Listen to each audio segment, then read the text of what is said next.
would so proudly we hail, and the twilight's last gleaming, whose broad stripes and bright stars through the perilous fights, oh, the ramparts we watched were so gallantly streaming, and the rockets red glare, the bombs bursting in air, gave proof through the night that our flag was still there.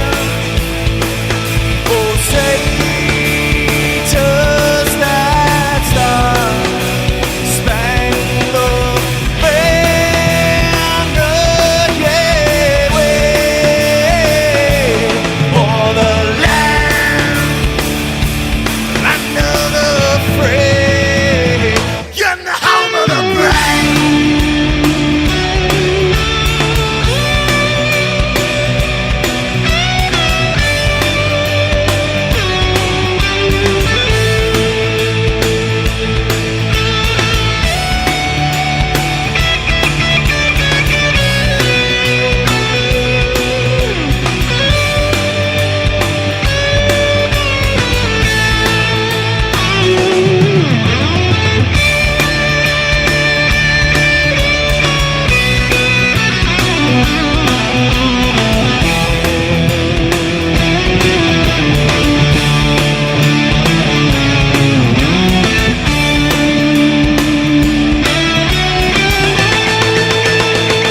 Because we are the brave. Yes, we are the brave. We'll fight you in the name of the brave. We are the US of A. For those unaware, that flag is still there. It's our future to save. This land of the brave, the US of A. Oh, say, does that star-spangled banner yet wave o'er the land of the free, in the home of the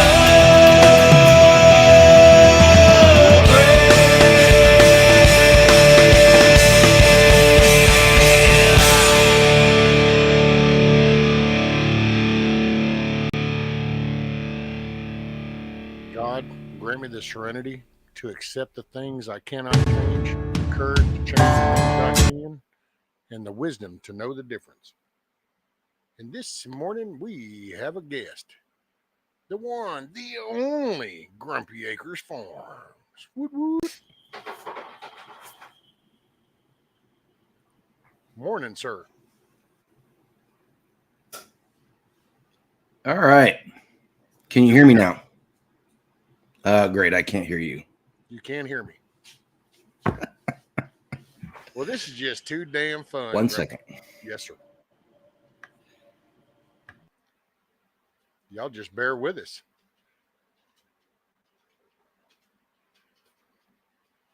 Figuring out the stream lab thing. I don't know. He was there. He could hear me. Went backstage, to do the intro, and all of a sudden, nope, can't hear me no more.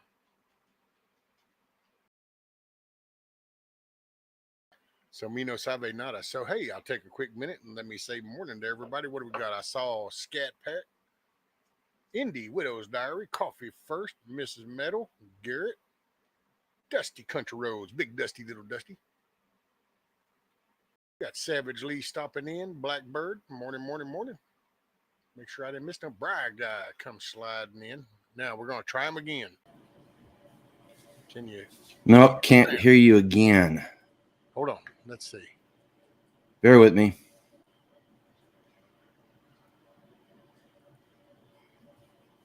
Test. Choose where the sound is played. Can you hear me now? Can y'all hear me in chat? 5x5? Yeah. I'm assuming. Okay. No, Yep. still can't hear you.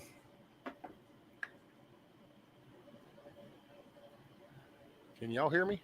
God dang it. Well, maybe I'm screwed up. Okay. Thank you, Dusty. Yeah, I could hear him too. Okay. Damn, it's so weird. He just had it. We were talking before I started. I started, and all of a sudden, now issues.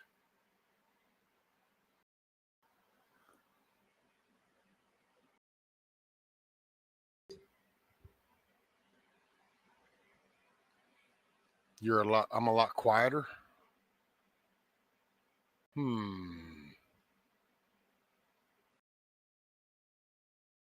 Okay, we're going to see what happens with Grumpy now. I can hear you now. Can you hear me now? Okay, that's weird because I changed nothing. I literally just got out and got back in, and all of a sudden, boom, it's working.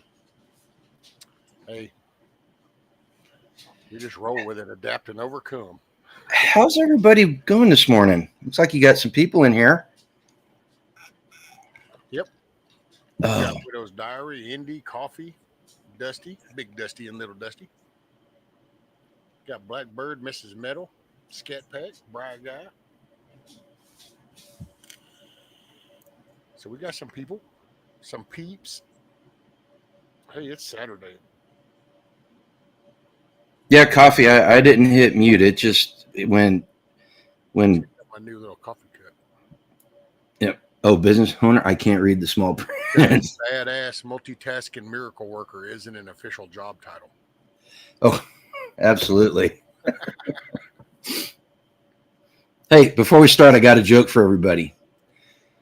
Do you know why on the Titanic they put the women and the children in the lifeboats first and sent them off the ship? Why? So the men could have some time to think in peace to try to fix the problem. That should upset all the ladies out there this morning. Damn. Morning, crazy hillbilly. Hey, before we get started, everybody in chat, is there anybody in chat that does not know what the without rule of law cards are? Because if everybody knows what they are, I don't think we need to go through explaining what they are. But if somebody's new and they've never seen this before, probably ought to take some time and explain it to them, right? Roger that. So if there's Is everybody familiar with the without rule of law card game?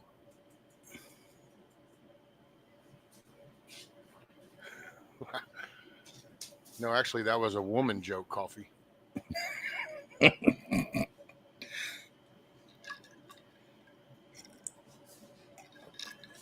a bunch of those too, huh? let's see. I'm not seeing anybody saying they don't know what it is.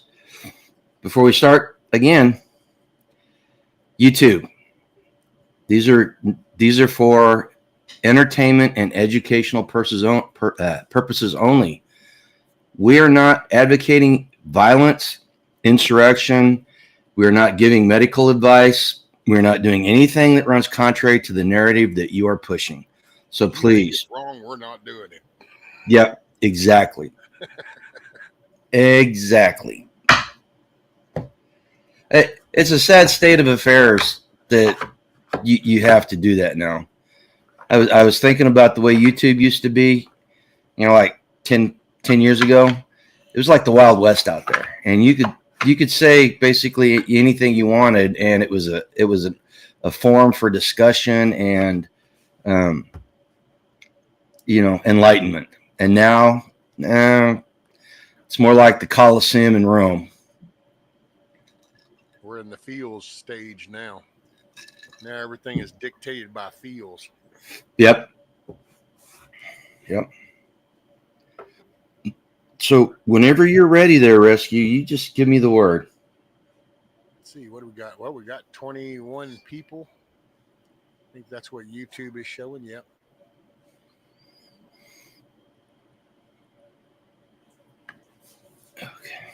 Let's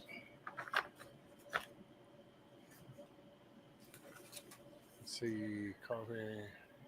And again, folks, remember these cards were written. Some of these cards were written 5 or 6 years ago, and so anything that is eerily familiar is not because it was written. These were written after the fact. These were written before the fact, and just goes to speak to how easily it is to war game this stuff out into the future. Do you want to do it? Do we want to bring some people up like Crazy Hill? Yeah. Wondering about coming. Yeah. Bring some people up. Put them in the hot seat. I have no idea how. Man, you know what? Y'all are just going to have to try this. It's not StreamYard, so. My suggestion is check your microphone and speakers before getting in, because there's no way to do that once you're into the app or once you're under the website. So if you want to play along with the without rule of law, the Grumpy Extreme Edition. I'm just facilitating, man. Hey, the facilitator usually dictates how it goes. So you driving the bus, man. You are the. Well, that. You know what though? Rescue. The cool thing about these cards is it's the people answering it that actually drive the conversation. Right? It's the answers and the back and forth between everybody that makes it different every single time you play. Right.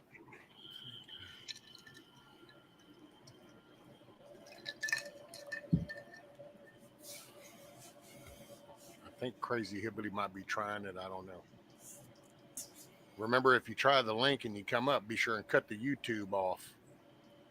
Yeah. What I usually do is when I click the join on whatever, it's rather StreamYard, the Streamlab, whatever, when I click that join, then I usually go up to the browser and I close the tab that has the YouTube on it.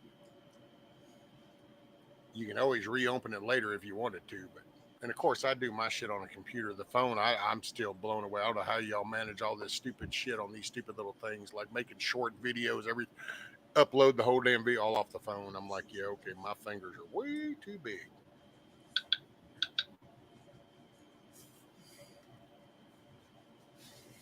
Oh wow, that's weird. Yeah, rabid. Them women voting. All the craziness in the world these days. How is that? Is that better? Indy was telling me apparently you were like super loud and I was real low. And it's funny because when I look at the volume bars up there, mine's all the way up and yours is halfway down. Do I need to? I turned yours down just a tad, the volume, so I don't know if that'll. Oh, okay. What's up, Rabbit? So is that any better, Indy? Test. I can hear you better. Maybe that. Yeah, it's kind of. It might be the placement of this. Hell, I guess she can even hear me. She hadn't even answered me. Grumpy is still louder. Okay, there, Indy. See, I think there's a lag too.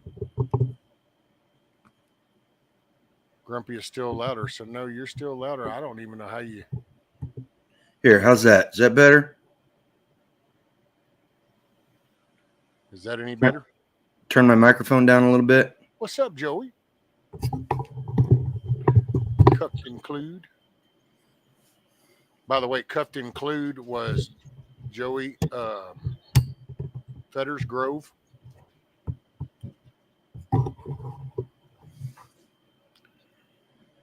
That is so weird. Yeah, because my shit's turned all the way up, and yours is actually, I even went down less than half.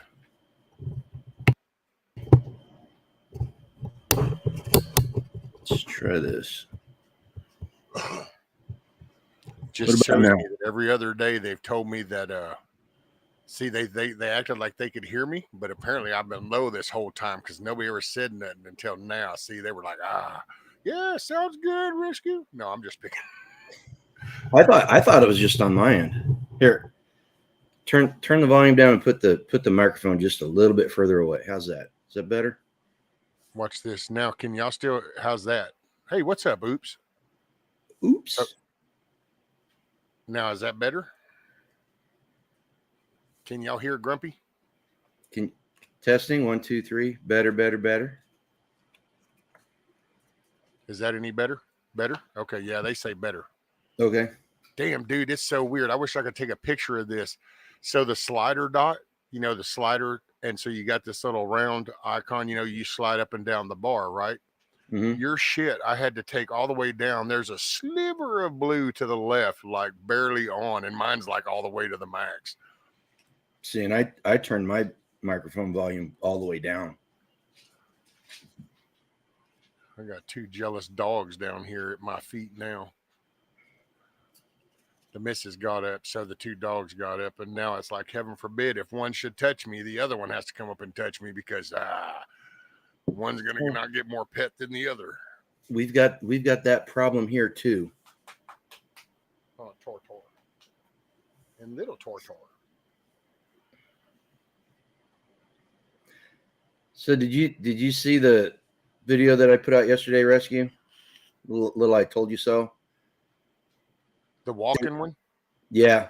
Yeah. Discussing the helicopter incidents that we were talking about a couple of days ago.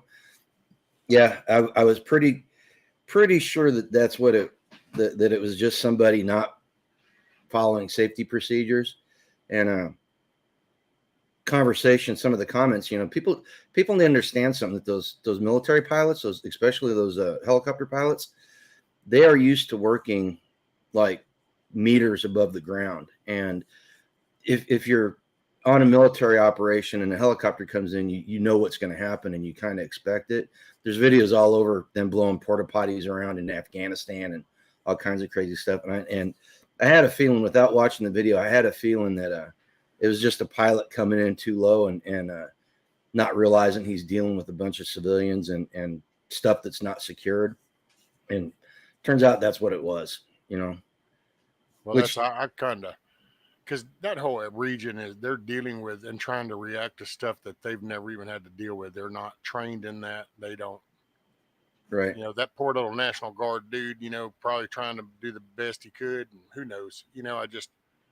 I do want to say, Joey, I'm glad that you're doing all right because he's in Florida. So I'm glad that the Florida people came out all right. I'm glad that didn't turn out to be as bad as they were expecting it. Yeah.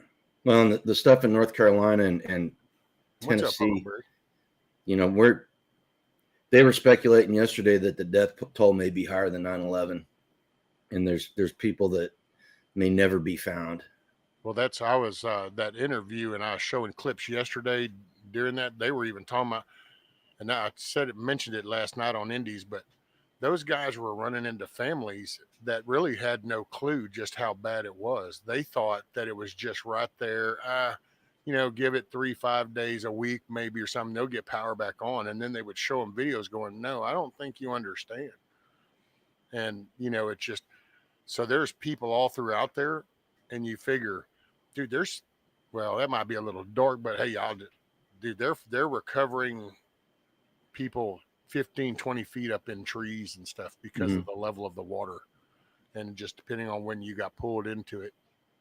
Well, and there's something important from a preparedness standpoint to think about this. That's a very large region that was hit, and the country's able to send people from other regions. I mean, we had, as soon as it happened, we had utility trucks rolling out at Topeka, heading that way. When we were going to Self-Reliance Festival, we saw a couple of convoys of utility trucks heading that way. Yeah, and all of them are useless. Because under normal conditions, like down here, yeah, you could start cutting your way in and you could go ahead and start rebuilding. Up there, that's going to take rebuilding the whole infrastructure. Right. Roads, everything. So that's... Well, and the big point there is what happens to you personally if something happens and aid is not able to come from someplace else, another region, because that region is dealing with either the same thing or something like that. What happens if your region is completely cut off? And that, and it was just, it's kind of scary when you think about it, because if those people didn't have help coming in from outside, I mean, there's no way they could rebuild everything they need to rebuild. Right? Hey, Anti. Morning. So well, I will say one lesson that everybody across the country should learn is the government is not coming to help you.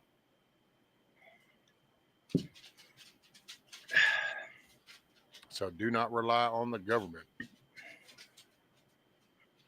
Well, and there were stories that we heard from people when we were at Self-Reliance Festival that were from that area. Their neighbors, well, we'll just wait for the government to come help us. No, don't wait for the government.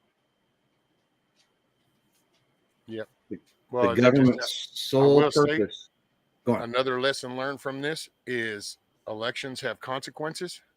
And if you need any other visible reason of why you need to pay attention to who's being elected in your local area, because that's who's driving this.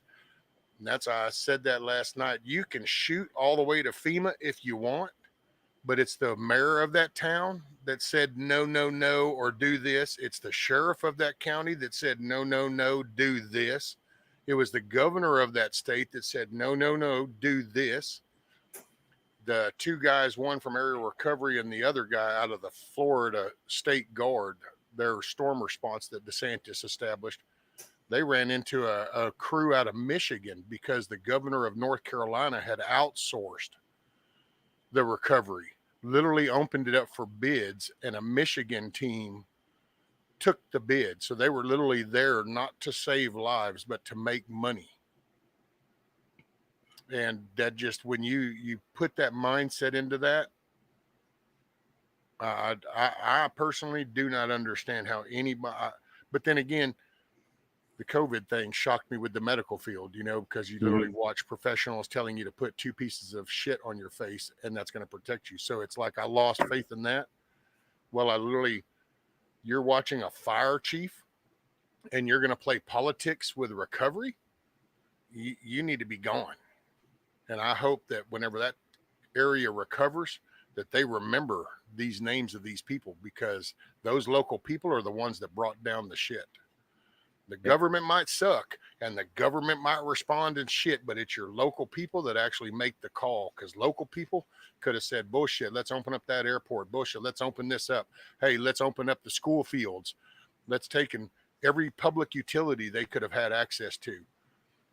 Got a city little gymnasium, they could have opened that up for storage. So there's local matters, and this is where your conductor of the orchestra starts, is right there with your local, because they get to make the calls. Well, and I've said it before, I'll say it again.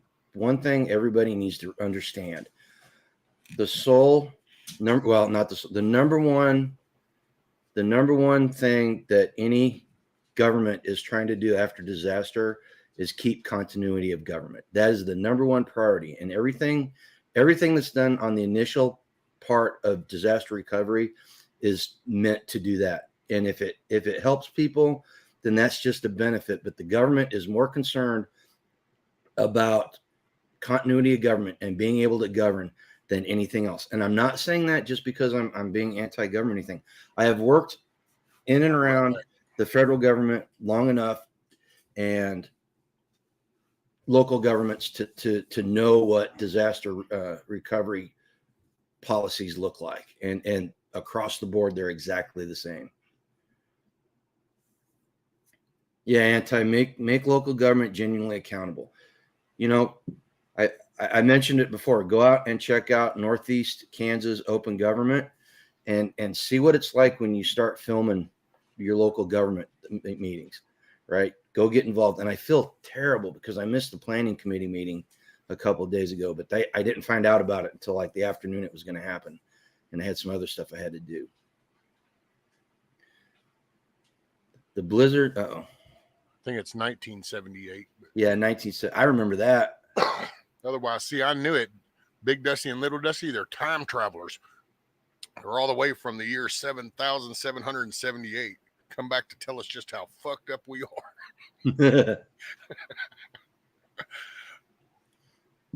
I remember that because our neighbors came over and stayed at our house because we had gas heat and they had electric heat, and it took so long for the power to get turned back on that they were freezing. And the dad was a crewman for KCP&L, and he was gone. That I think they stayed with us for 5 days, and he was literally gone 20 hours a day. Dusty, I'd take you to our leader, only I'm not quite sure who that is right now. It's Bob. It's Bob over there. Yeah. Blame it on Bob. All right. It is 7 a.m. You want to get started? Sure.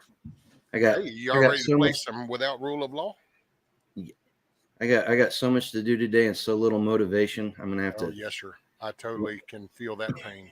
Never done here. I'm gonna have to force myself to get started. All right, let's see what we got going on. If you guys are ready, again, anybody that doesn't know what this is and what we're doing, say so right now, and I will explain it right quick. Nobody? Okay. Well, let's pick a card. World War III is our first topic. Where's my glass? Uh-oh. What the heck? Hang on a second. KP. My wife's been playing these, and she's got gunk on my cards. It's not 8 a.m. coffee. Just because you sped your clock up doesn't mean things are faster. That's not the way it works. That's not how any of this works. Okay, here we go. World War III. Hillbilly never made it up either. No, Crazy Hillbilly never made it up. I don't know. Well, guys, the link's in there if anybody wants to come up and take part in this firsthand. All right, here we go. You are a leader of a community in Miami, Florida that is caught in the middle of World War III. The enemy military has surrounded your town. The enemy offers to spare your town if you surrender and allow them to use it as a military base. But your own military wants you to fight them off with all you have, threatening prison sentences against anyone who surrenders. From what you can see, the odds of winning stand at 50-50, but surely some of your group members and maybe even you will die if you choose to fight. What do you do in this situation? Do you fight the enemy off and protect your town, or do you I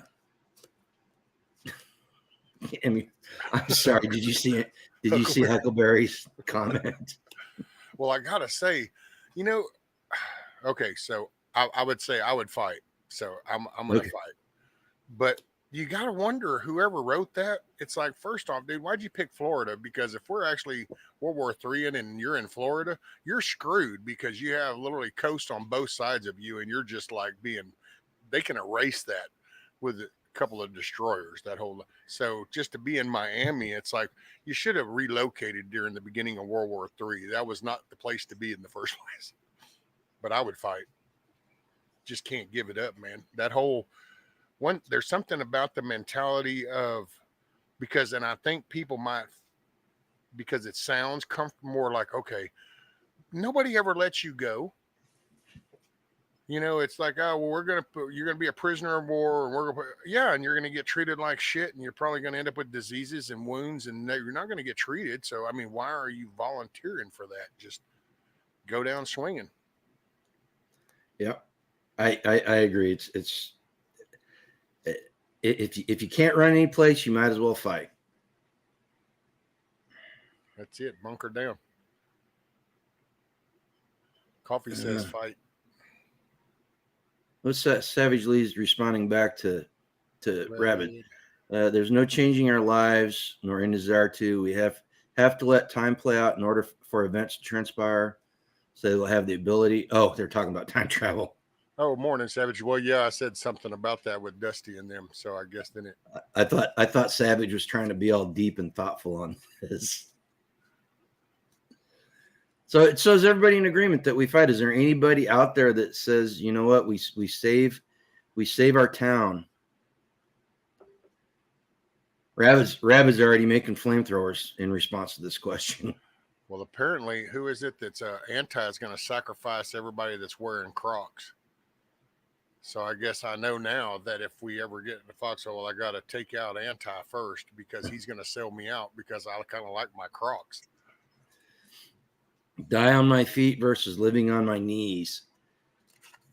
Coffee speak. Coffee Exactly. first says. Okay. I think we're all in agreement. That's a pretty easy one to answer. And again, remember, shoot them in the face may be the proper answer to one of these questions, but we're not going to use it today, okay? Okay, the next one, the new American Civil War. During a critical battle near Atlanta, Georgia in June 2026, so a couple years from now, your closest friend is captured by enemy forces.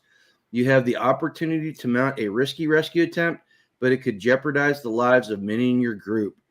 Would you take the risk, and what would be the reasoning behind your choice? So, first one, would you save your buddy? Your closest friend, remember that, your closest friend. Man, Would you try to save him? Under most conditions, yes, but there is going to always be a variable. I mean, you don't want to throw the baby out with the bathwater, so don't want that to sound ugly. But if it's like getting that extreme to where it's like, oh, well, to save the one, we might lose 20, well, then you got to rethink things. But if it's something that it's like, okay, look, one, and you're going to take 5 other guys and you're going to try this red, then that's just the nature of the game. I mean, you don't let nobody go. Okay, Rabbit says he knew it. He was signing up for. What? Okay, let's add a twist to this. What if he was a crucial member? He's your closest friend, but he's also a crucial member of the group. See, Like my asshole thinking automatically, Grumpy goes, why was he even out there? And if he's so critical, why wasn't he more in the center of the compound so that he is insulated? Well, the leader's got to lead from the front. Yeah, but if you're that critical to the game, you don't need to be out front. Now, if you're good at it and you're just leading it, then that's a one thing. But if you're like a critical, it's kind of like the surgeon. You don't send the surgeon into the front line, and there's a reason because they got to be able to do the work that they're there for, the surgery. So you just, that's why I don't know. Dusty says, wait, and find a better time. So Huckleberry said if you owed him money, he'd save him. Excuse me. Hey, Savage, make it a good day. Be safe. Everybody in chat, what's your reasoning for not saving him? If you're not going to go not put up a rescue attempt. See, I guess it would just because I could totally see it either way. I mean, you can kind of see the overwhelming odds. Like if they take him into a compound that's like massive and they have numbers, they've got lights, walking security, and all you got is like 15, 20 people. And it's like, well, we can take everybody and try to rescue him. That might not be the smartest decision. But then again, you should kind of know that before that. So you should be treating those scenarios accordingly. Like if you know you're limited on people, you're a small group, then you need to stay quiet and stay clandestine, especially if you already know that there's larger groups out there.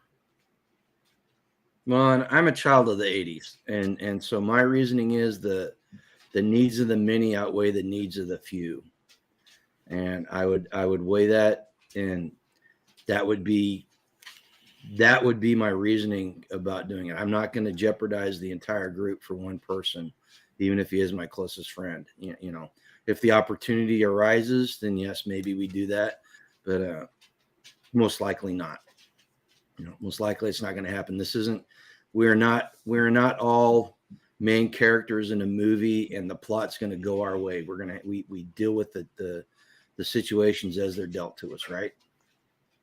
What's up, Billy? Turning guns. Morning. No, but you wouldn't want to be too quick to throw somebody out and kind of go, oh man, they got buzz. Well, we can't do it because you could kill morale too. Yeah. No. I understand that. All right, the next one. So I think pretty much people are in agreement that we're not going to mount a rescue attempt if there's doesn't look like it's going to be easy to do. And Coffee's right. It's hard to leave it's hard to leave somebody in a situation like that. Okay, the next one. You guys ready for the next one? This one is economic collapse. Kramer, they're kind of hitting all the notes today, aren't they? Sell everything and buy rice, beans, and chickens. Okay, now this is now you got to think back, okay? Because this is in December 2001, Argentina defaulted on its public debt, sparking a massive economic collapse.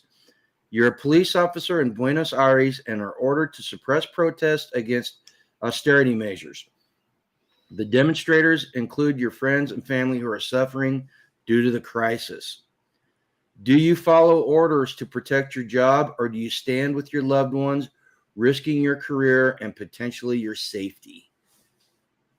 So your friends and family are out rioting because they don't want the government to cut back on spending and stuff because it's going to make things harder on them than it already is.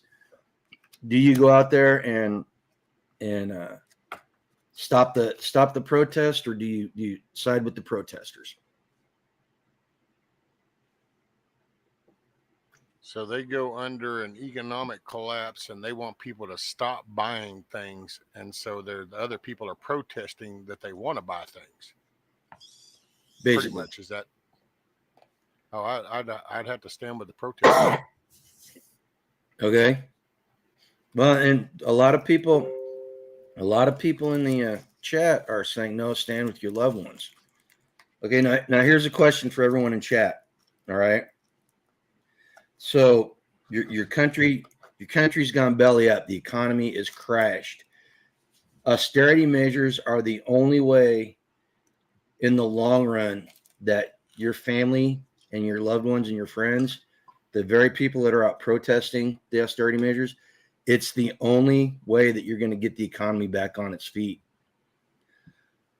Does that change your way of thinking if your family members are protesting to do the exact opposite of what needs to be done to fix the problem?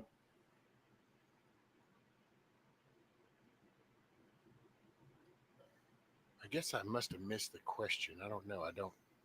So, okay. So the question is that, so austerity measures, if okay, let's put it in relationship to what we have going on here today. Austerity measures in America would be like canceling SNAP, downgrading the amount of money that people get on their EBT cards. Save some money. Get rid of all the extraneous government spending that is not needed, like paying for illegal aliens or $160 billion to Ukraine. You know, that the government is trying to cut all the fat out of the budget and all the unnecessary spending out so that the economy can get back on its feet. So is there any point in what you're saying that I'm supposed to interrupt and like say, no, let's not do that? Because everything like that was like, yeah, let's do that. I mean, okay. Now, in relationship to what the card said, the government's trying to do all that stuff, and it's causing people to get upset, and your family members and friends are out there protesting against that stuff.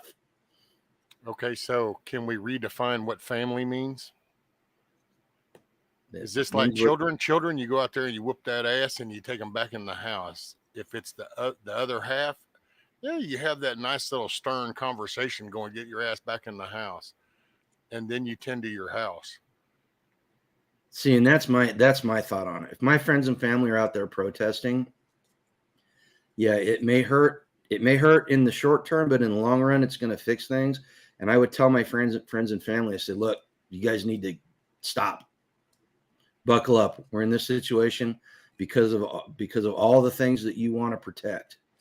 This is why we would have a chickens and a garden and a water catching system so that then we can tend to that. Right. If you guys go out and Listen to the modern survivalist, Fairfall, Fernando. He is from Argentina, and he went through the economic collapse that they were talking about in 2001. Go out and listen to him, and he's got a couple of books about surviving the economic collapse and all that, and he's got really good insight into what happens whenever a country goes through this process. He's an interesting listen. Okay, what did they call the economy before the government took it over with the central bank? Functional is what they called it. So Rabbit says he'd keep his job. See now, okay, now here's the next question. What if the keeping your job part meant going out and bashing people's heads with sticks, Your like friends you and see family. like you see in Venezuela right now? Oh, what if it was your kids out there? If your friends and family are out there in these protests, I mean, you got to smack your friends and family. You know, one thing people need to understand, that the card was about a police officer in Buenos Aires. I guarantee you they don't have the civil liberty protections that they have here in the United States, and I guarantee you that when they were out there fighting these protests, they were bashing heads. So yeah, you'd be out there with a nightstick smacking people on top of the head to get them to stop. Okay, Rabbit says, listen to Selko, Bosnia. Yes, Yugoslavia. Yugoslavian Civil War is what Selko did. He's another one. Two separate situations though. The Selko was dealing with a straight up civil war, and his experience was snipers and gangs fighting each other and tank rounds and all that kind of stuff. The Argentina one was just basically a dysfunctional society, right? Well, plus, don't you think that there's some difference, like those countries' foundations, and then them going to civil war versus like the fluffiness and complacency and spoiledness that we have here in this country, given all the freedoms and rights that we've been having. So our infrastructure would be different. So it's like what we would, like you hear in other countries, some of the, like the military stuff just gets sucked up real quick by just random groups because they're so accessible. Where we're here, it wouldn't be quite so easy for the 10 or 12 guys to just run over into that base and go ahead and confiscate this, that, and the other, because our infrastructure is different because of the way we were established. Now, Rabbit just made a good point. He answered the card as it was written, which is what we're supposed to do. But once that initial answer is done, then we can start adding stuff to it and saying, okay, that it's a good answer, but what if this happens, right? Getting people thinking. See, that's so all right for me to do. The next one. Good morning, Miss Loretta. Government. Now, I don't know if you guys can see this. Can you guys see that card? Look at the front of that card. It says government, and it's nothing but a bunch of riot police and military vehicles. Kind of befitting. Yeah. Okay, here we go.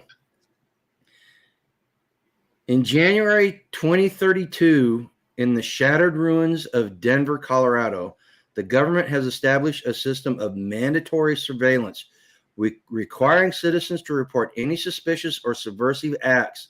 Your close friend confides in you that they are involved in an underground resistance movement against the oppressive government. Do you report your friend to the authorities as required by law, knowing that they will likely face severe punishment, or do you stay silent and risk being accused of complicity, endangering yourself and your family? So do you turn your buddy in who's in the underground, or do you keep quiet? Well, that should be easy enough to answer. Hell, we just went through that with COVID. You want to snitch on your neighbor or not? Yeah, I would say no. I wouldn't. Well, and you bring up a very good point there. The vice presidential candidate on the Democrat side instituted a snitch hotline and wanted his people to or wanted people to report each other. So remember that whenever it's time to go into the voting booth, or if you find somebody that is telling you that they're going to vote for Harris. Dude, right? just on a side note, since you kind of brought that, I'm just going to throw this out there for any that interested. Go look up the latest Tucker interview. I'll never say this lady's name right. I hear it, I remember it, and then I forget it. But it's like Harmini or something like that. She was an attorney. She's an India lady. Son, she sits down and does an interview with Tucker. She goes, and it's not some hyperbole, but she goes through Harris's whole background, like going to high school in Canada, coming back here, they attended this, and how she got each position. And son, it's worse than you thought. I'll put it like that. It's even worse than what you thought. She is so embedded. It wasn't just the Willie Brown thing. It goes even before that. Oh yeah. And when you listen to her record and all this talk she does, what did that lady say? She did like 8 cases in 3 years or some shit like that. That's all. And that's what, so she wasn't no prosecutor. She wasn't no, she was, yeah, she's a token, man. She is like, you listen to her history and then you can kind of mimic in Gavin Newsom. And then you listen to how this lady talks about California and the Democratic machine over there. You go, oh yeah, buddy. What's up, D-Dog? So I think everybody's pretty much on the same page about keeping quiet. It doesn't, if you do it right, it doesn't cost you anything. And to speak on what you were just talking about the presidential candidate who never got a vote to be nominated, go look up. Gosh, what's the guy's name? His last name's Truelove. Go look as like Rashid Truelove or something like that. Go look up what she did to him, and tell me that's somebody that you want in a position of power. Oh, that's the DNA evidence dude, isn't it? Yeah, that's the guy that she knowingly put him in prison because she needed to look hard on crime, knowing that he was innocent. So yeah, she only let him out whenever she was forced to. Right, absolutely. Okay, what do we got here? I already did an economic collapse. Which, by the way, if anybody would like to come up to participate, you just got to let me know, and I can try to drop the link again. Okay, here's one of the emergency preparedness basics. Okay, again, the emergency preparedness basic cards are different than the other cards. These are nuts and bolts prepping cards. I'm going to ask you a question and be honest about it. And if you're lacking, prepare to be mocked. Everybody in the chat. Here we go. In the event of an extended power outage or communication network failure, do you have backup energy sources such as portable generators, solar chargers, battery-powered devices, and a plan to stay informed about the situation and receiving updates from authorities? Yes. Yes. What about you guys in chat? Who's got? I have a propane generator, and I have a 250-gallon tank sitting out there, and I also have 8 5-pound, 20-pound bottles. Okay. Of propane. Now, is this a portable propane generator? Mm-hmm. Oh, okay. See, now I've got a couple of generators that are gas fired, and then I got a Generac that's propane that's sitting out here that still needs to be hooked up. That's what mine is. Mine's not a Generac. Damn, I forgot. I just went blank. But it's a gas or propane, so you can do either or. I've never ran gas through it because I don't ever want to pollute the bowl. I'll wait that to that. I just got to do this. This is all I could find, need it. Then I'll go ahead and run the fuel. But right now, that's what we did for the week. We were out of power down. That thing was a saving grace. Yep. Every evening, me and Rudy would come inside and I'd cut the AC on in one room, and we would just sit there and cool the room down. And then I'd cut the generator back off. And I had a time schedule that I did the refrigerator freezer on. So I'd always keep that chilled. And then we just kind of would adapt to it going, okay, it's refrigerator freezer time. I'm going to plug the phone in. We're going to turn the fan on. We're going to sit here and cool off, Rudy. And he would just sit there too. We'd sit in front of a fan. Yeah, and we've got a little solar generator too that'll run a That's fan what I or wish I a had have computer. gotten when I had the means. Okay, Skydive. Skydive says solar for small charge, camera system, phones, etc. Propane gas for the house. Okay, let's see here. Oops says any motor running reversed is a generator. Yep. Many people are saying that they have multiple. Hey, my skydive. If Yeah, Blue was here, dude, she just scored a hell of a system. She bought some property and it had the building. She's got a whole little solar array that's already been established. How many panels was that, Rabbit? I forgot if it's like 12 panels or something that she's got. So I mean, yeah, I will yeah, say that's I've the got one thing. 12 panels sitting over at Tag's place that I need to get my system up here. Oh, yeah, Rabbit says I got a couple of things. Oh yeah, he's all set up solar wise and stuff. So Never let them know what you got. Scat Pack's practicing OPSEC here when the rest of us are divulging what we have. Okay, and if you don't have, okay, everybody in chat, if you don't have something, if you don't have a backup power source, you need to move on that. You need to move on it quick. All well, I right. will say, and I'll point out, I don't know, because up north, I'd probably say if I just going off the top of my head, I don't live up there. You guys experience all the cold shit, but like if I was up there, I think I'd be focusing on some kind of cast iron and then wood source because that would be your heat. Because cooling off wouldn't be so hard for you down here. I gotta say, if you ain't new to the South, I suggest you get you a generator, if nothing else, to run an air conditioning every now and then because the heat, if you're not adapted to it, that it'll suck the life right out of you. And if we lose power during the summers, oh yeah.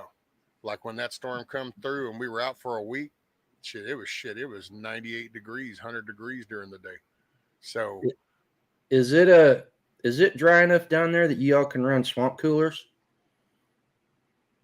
yeah, because we actually, matter of fact, what was that? God, man, that was like, holy crap, what, late 80s, early 80s? They come up with that, what was it called? A portacool. The big black box that had like the radiator in the front, and you'd hook up your Mm-hmm. water hose to it, and it pours the radiator, and it's blowing the cool air.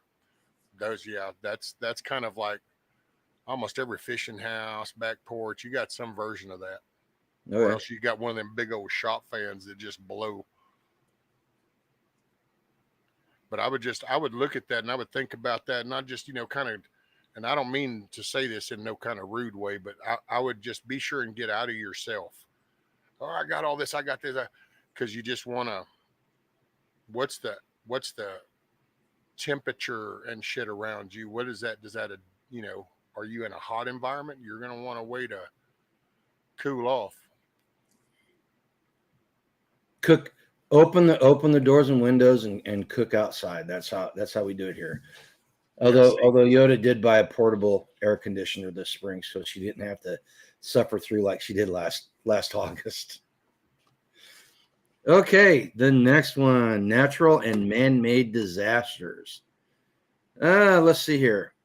November 2032 in Santa Barbara, California, Oh, an out-of-control wildfire engulfed entire neighborhoods, including your home. All of your belongings, besides important documents, have been destroyed. You had no fire insurance, but you still have a job. The local government leaders have given you $1,000 and wished you the best of luck. What would you do next to get back on your feet as soon as possible? So you've lost everything in a wildfire. You're not getting any insurance money, and the government gave you $1,000 to get you back on your feet. What would you do?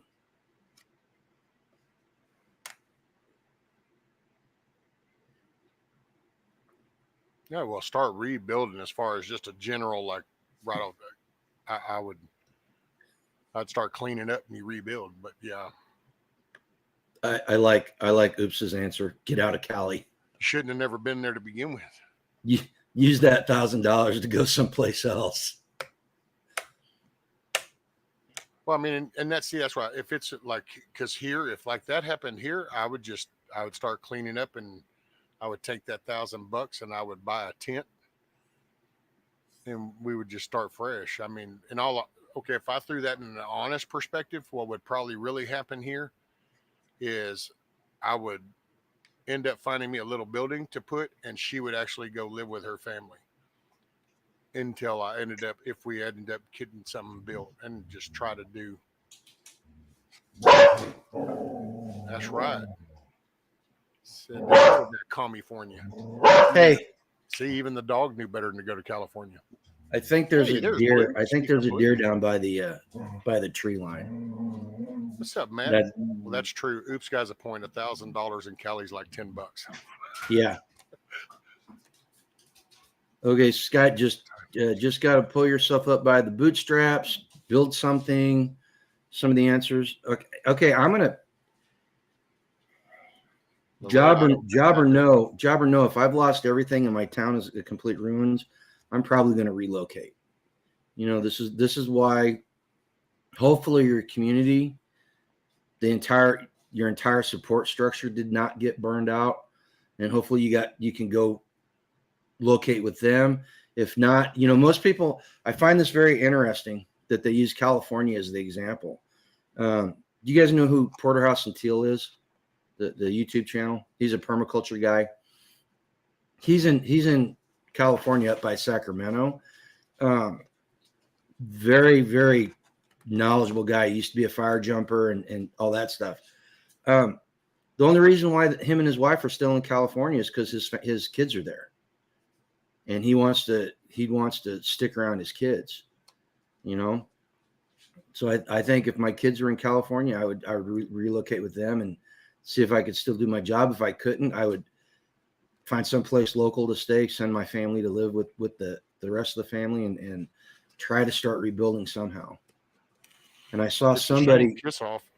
If Kiss Off was here, she could tell you exactly, because that's exactly what happened to Kiss Off. Her and her husband, they actually went to supper, dude, in town, and when they come back, their road was full of red and blues, and they were like, "What?" And then they found out their house literally burnt to the ground while they were gone. They God, that literally, would suck. so like when you're talking to her, everything is all redone. If they had to get a trailer, they cleaned up, got a trailer, brought it in there, started redoing stuff. You just don't give up. I mean, shit happens. You try your best to prevent what you can, but you're not in control as much as you like to think. Right. Well, and remember the question. The card read that the entire community was burned out. So it's not just your house; it's your entire community. So there's no infrastructure. There's nothing there. We've had that happen down here. It's been about 20 years now, but some of us call it the cotton tip fire because of the way the pine trees acted. But that shit was running so fast you couldn't hardly catch it. Really having to go in there and cut 2 mile wide shit because it was just bouncing top to top, and then the embers were falling and just lighting up groundwork. Yep. And because of there's places like where I'm at, you know, which you now you see where my address is. You can kind of Google. I'm surrounded by trees, so that shit starts happening, and and you feel for those people, and maybe that's a wake up call for people when they see the damage. You know, it's like you look at the reaction when people see footage of North Carolina, and then it reaches in and it wakes you up and shakes you. Well, that can happen, just like that in the twinkle of an eye. Okay, you guys ready for the next one? Hey, here we go. Good day, Coffee. Yeah, take it easy, Coffee. Bank runs. Okay. May 2030 in Detroit, Michigan, a bank run during the Great Depression has led to a drastic increase in the number of homeless individuals in your community. Your church plans to offer sanctuary to those in need, but the decision has divided the congregation. Do you support the church's decision to open its doors to the homeless, potentially alienating some members, or do you side with those opposed, knowing it would leave the homeless population without a safe haven? So your church has decided to open. Part of the church wants to open its doors, and the other part doesn't. Who do you side with, and why? I know my answer, but I want to hear your guys' answer. So the church is deciding to open up the stores and everything to the homeless, and some members are going to be excluded. Well, they're going to get upset and they're probably going to leave. Well, see, I mean, okay, so doing the rabid thing, just answering the card, the church should open the doors. It's a church. That is actually the foundation mission statement of the church. So, well, and that's my answer. I mean, even out of context of the card, do not pull a Joel Osteen and stash your money in the walls and lock people out while it's flooding them away. because you don't want your carpets messed up. Yeah. Yeah. Well, and here's my comment on that. Yeah, blue butterfly doors should be open. You know what? If your church won't open its doors in times of need for people, then you're kind of missing the whole point, aren't you? You know, Hey, Lee. I've been in a church that split, not over something like that, but I saw how people react, you know, and people become possessive of their church. They talk about their church. You know, it's not your church. You know, it's Christ's church, and you should follow what he says. You know. To be honest, I've actually kind of how many churches got built in the New Testament? What do you mean? Exactly. You don't remember here. There's no talk of building a church and building it this way and that way. And you have Old Testament that'll tell you about a temple, but they don't tell you about, get the 75-inch. Oh, you need to be sure and broadcast this. You need to be sure and have these columns, and you need to be sure and have all this fancy foo-ha-ha stuff. It's actually contradictory when you think about it. When you look at a church, and no offense to people, but when you look at a Catholic church or like the Joel Osteen shit, all the money that gets invested in that is actually contradictory to the actual work of what that place should be doing. It's glorifying all the materialistic shit. Look at the pretty windows, look at the chandeliers, look at the roof, look at the carvings, and all man-made shit. Okay, so my skydive says helping each other is what saved everyone during the Great Depression. Would not happen today the way people are. And I'm going to disagree with you there, Skydive. Seriously, look at what's going on in Eastern Tennessee, North Carolina, Florida. There are people stepping up, giving up their time freely to go help these people. They're putting their jobs and their lives on hold so they can help save these people. And okay, Anta. And you know, so I'm going to disagree with you there. Whenever we get the craziness out of the way, get the wokeness out of the way, get the government out of the way, people, especially Americans in particular, will help each other. You know, even in times of economic hard times, Americans are still the most generous people on the planet. You know, well, it's where two or more are gathered, and that's kind of your walking, living church. Where two or more are gathered, I'll be there. Well, then there you go, and it's the community. Then when you watch, matter of fact, it's like I was talking about the two guys, one with aerial recovery, the one out of Florida, and they rescued an 11-day-old baby. But these missions that they were doing, retrieving people, was with a private helicopter.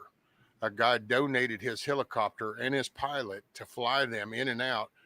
Then the guy even talked about that. He goes, man, you know, I got to thinking about how many refuels we were doing. And he said, you know, he probably averaged like $9,000 a day out of his pocket that guy was paying to refuel his chopper to haul them guys in to go rescue people. And it's that mindset. If you can do Elon Musk, everybody can shit talk him, but the dude literally saw what happened and takes 1,000 Starlinks, goes up there and has them deployed up there, and then proceeds to release, I guess you'd say, like the subscription base off of that whole general area. So if you've got a device you can connect to a Starlink, you can use it for free. Yep. And it was because he's trying to get people That's the mindset. But that's that's the true American. That's the we the people part. Well, and I'm gonna say this. I'm gonna say this because I've been around the world and I've seen different cultures. That is uniquely an American thing. Yes, there are people that will help other people in other countries. As a society, that is uniquely American, right? Hey, morning, Vaughn Eric. Well, we built a country. I mean, we can look around at everything that's here, but it wasn't here. So we built it, and we did that by all of us doing things and working together. And good morning, good day, good afternoon, good evening to everybody that's here. Appreciate you. Okay. The next one. This one is speaking about churches. We're going to talk about religion. Uh-oh. Boy, the front of that card's kind of creepy. Oh, we got a Santeria type of thing going on there. I got to put you full screen. Do that again in case nobody saw that. Check that out. That's kind of creepy. And how long ago were those cards made? These are only 2 years old. They were printed in 2023. Because that almost looks like something that the Google AI, Gemini or whatever would have put out if you had said, American religion, because that's the one, the AI bot that did the whole little trans founding fathers thing. So if you had to ask it probably about that, it would have put something, man, that was, I got to say. Okay, now Skydive responded back, and this makes a good point. I'm not going to say, oh gosh, you guys are. But see, I say people fist fight over, red tag sales. Like, remember the Black Friday thing? All that at the stores and stuff, you just constant violent. You get people, if they think they can get a deal, buddy, they're willing to step over somebody. It's kind of weird how America is. Matter of fact, as we bring that up, it's kind of fucking ironic. Because you can actually have a disaster and watch people gather together, but you can put something on sale or make it limited and then it'll knock each other out for it. It's kind of crazy. Well, and here's something to remember about that. There were more people not fist fighting over toilet paper than there were fist fighting over toilet paper. But the people not fighting over it don't sell ad space. They don't sell newspapers. So naturally, we're going to hear about the worst behavior possible because that's what sells. All right. So again, this goes back to be aware of what they're feeding us through the news media and through the media outlets. All right.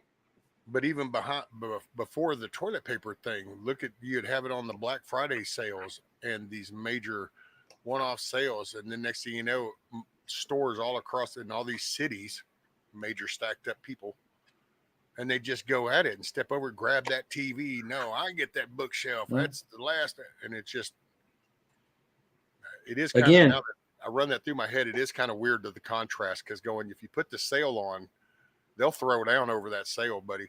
But if Mother Nature comes in and wipes this area out, well, then they'll come together and they'll bring the TVs to the area going, oh, here, you need something. And it's kind of like, isn't that kind of weird? Yeah. People are terrible.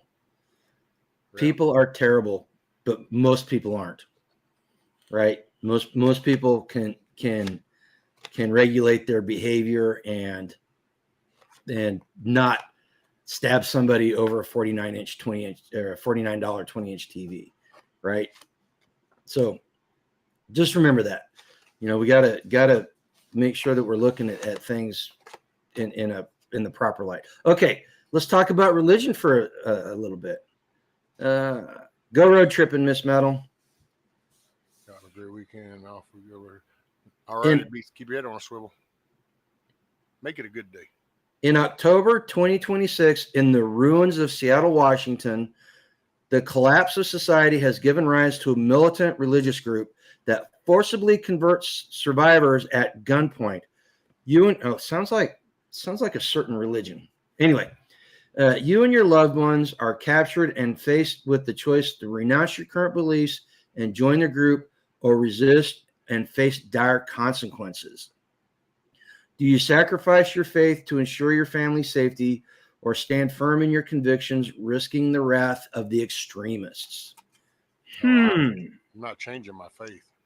I wonder if there's a real life example of this that happened sometime in the recent past. I wonder if that's where they drew the card from.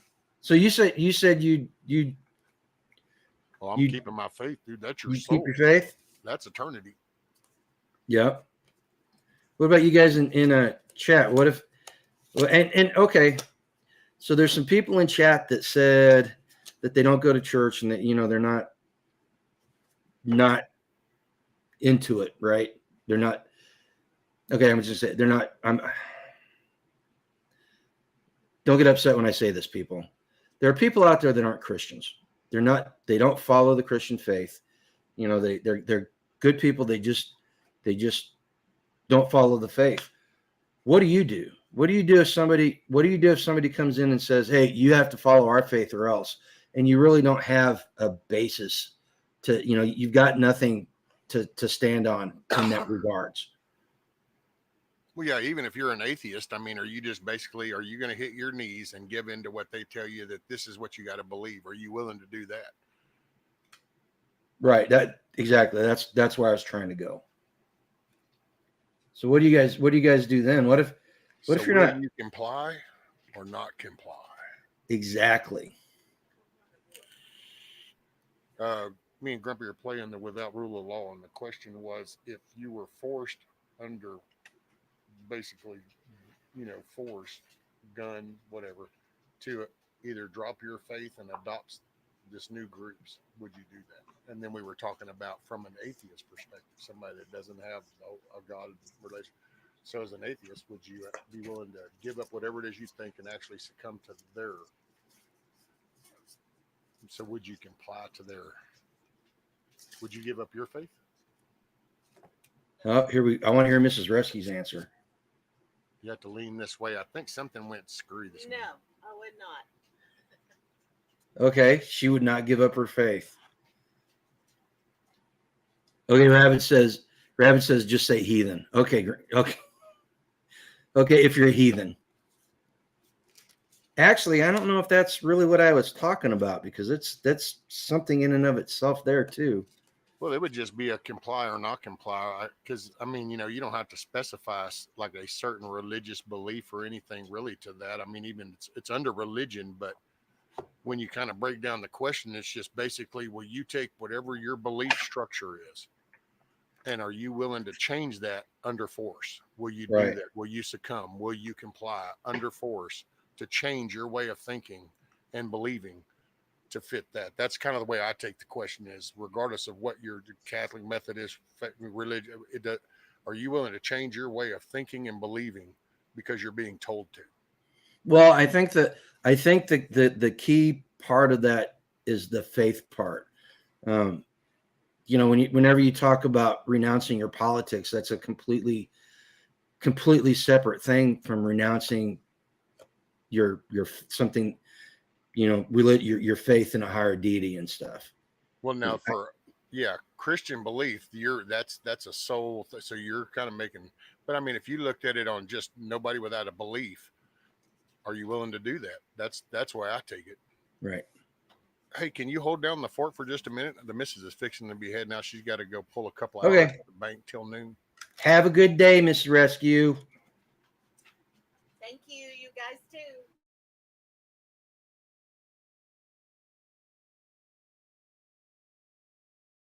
Is personal. I think that's a key point right there. If you okay. Rabbit, I have multiple gods that might be upset with me if I fell on my knees. Just saying.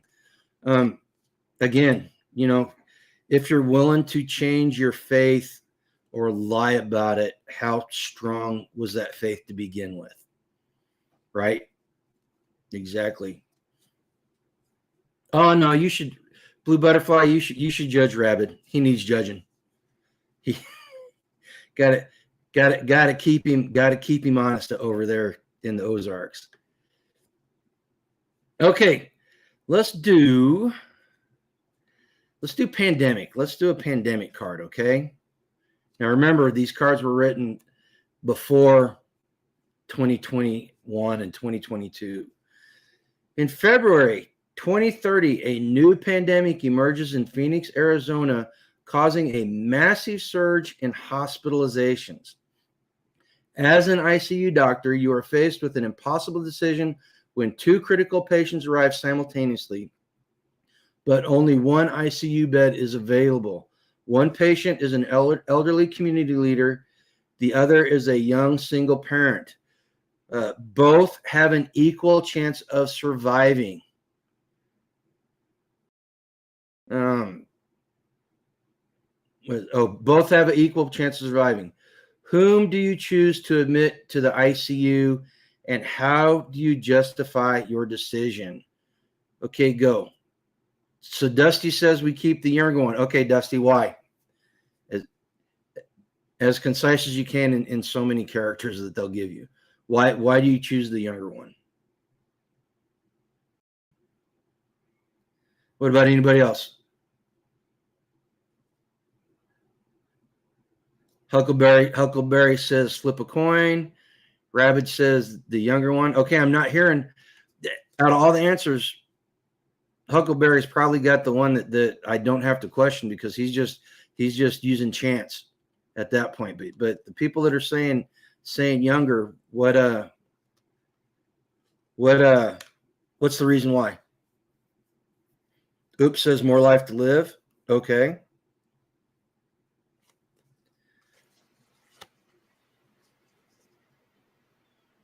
What did I miss?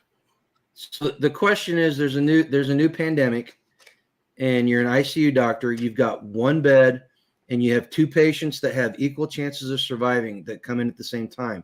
One is a young single parent. The other is an elderly community leader. Which one gets the bed? Oh, I would say the elderly. You give the elderly person the bed? Yeah. You can always make a bed on the floor for the younger one. Okay.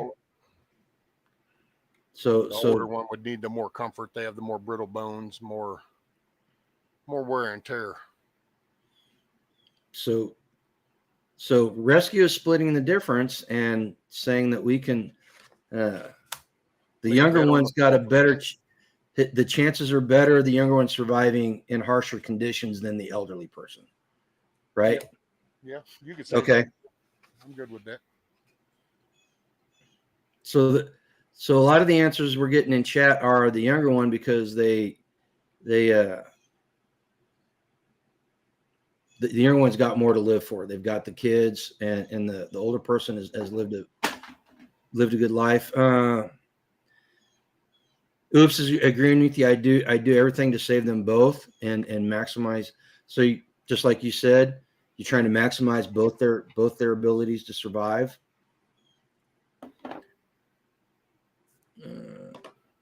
That would give up the spot. Rabbit says the elderly would give up the spot anyway. I would certainly hope so. I would certainly hope so, Rabbit. Going back to what was said earlier, yeah. Individual case, maybe not. So the question was, who would you save? So my skydive is calling you out there, rescue. He's calling you out. So you're kind of trying to save them both, but who? But you said you'd give the bed to the older person, right? Yeah. Well, you know what? I could even justify it this way too. My take. So if you give the bed to the older, that's retaining the wisdom and the knowledge that person has to carry it on. You might save the young one that doesn't know jack shit. So now you just lost your knowledge and wisdom. What if that was the electrical engineer dude that's left in that knows the whole electrical type stuff? So I don't know. Yep. See, my brain, I just have a hard time because I instantly start reaching out different variables because that's so targeted that it's like, see it like some of them I hear the question and I go, well, how'd you even end up in that predicament to begin with? Hang on a second. Do you want to come up, Anti? You want to come up on the panel? Is that what you're talking about? Oh no, he mentioned your name, and if you see that's. Oh, did he? Yeah, he says Grumpy triage them first as to what's wrong with each.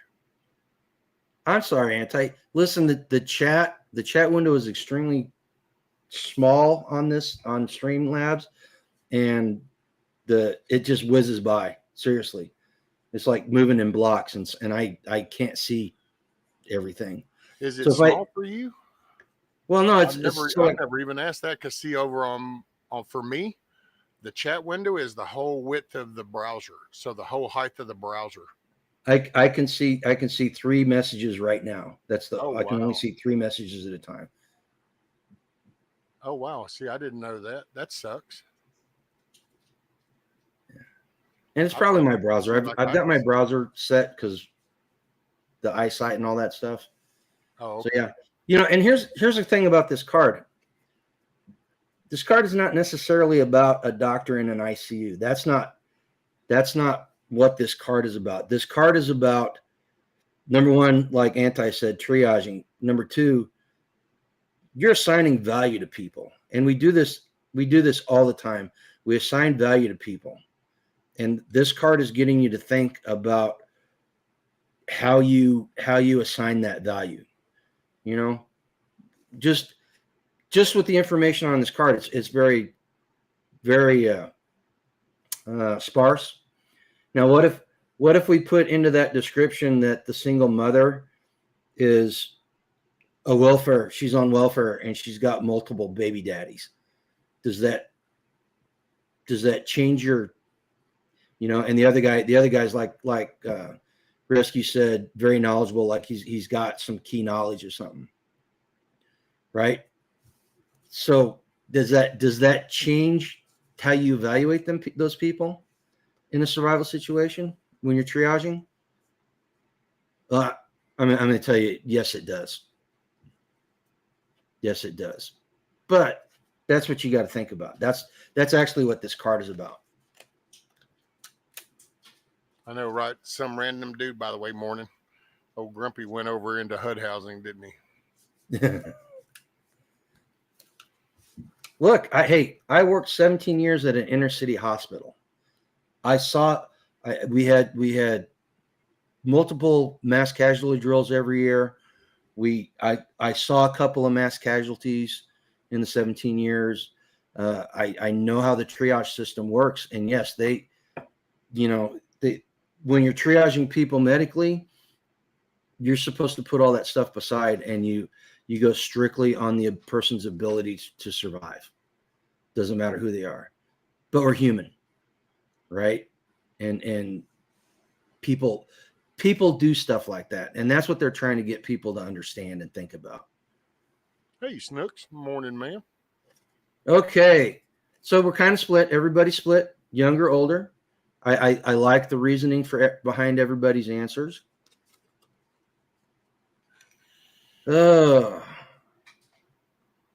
Rabbit says put color tags on them. Okay, the next one. This one is terrorism, violence, and thought crimes. Thought crimes. Hey, you're laughing. I got a community strike because of a thought crime. Oh yeah. Yeah. So it's a real thing. I still find it so humorous how we even got here. But then again, all right. Crazy world. In July 2031, you were living in a post-apocalyptic America in the remnants of Denver, Colorado.